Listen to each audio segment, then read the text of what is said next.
finally turning my attention to this little mudroom area. I mean, there's nothing wrong with it. It's just a little beige and boring, and it's not as functional as it could be. So first I'm gonna paint, and then you'll have to wait and see for the rest of the plan, but I think it's gonna be real cute when I'm done.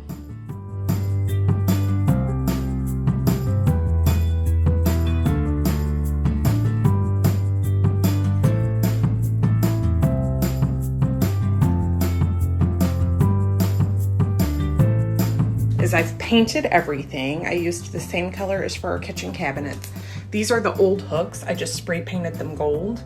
And then I have hung these colorful, cute bags to store all of our like umbrellas, gloves, just miscellaneous stuff. Okay, so what I'm gonna be doing is using these wood dowels to cover up each of the beads. I think that's what that part's called. So you can see I'm gonna have a little bit of trimming to do. I'm gonna be painting them. You'll have to wait and see what my plan for that is.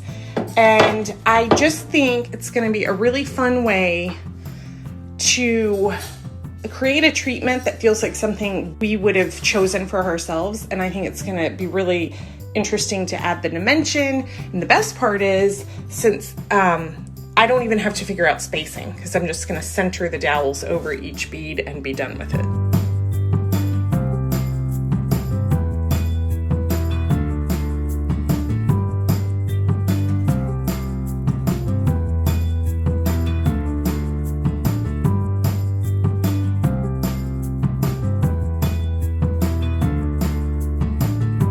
Okay, I just wanna show you what I'm gonna do to install them. So I've painted 3 sides of the dowels. This one's dry, so I'm gonna go ahead and install it. I am going to put a small bead of my wood glue on the back of each dowel, and then I'm gonna probably just attach it with a finishing nail in 3 places, because you know, it's not super high quality lumber, so they're not perfectly straight. And I think with finishing nails in 3 places and the glue, then everything will dry nice and straight. So that's the plan.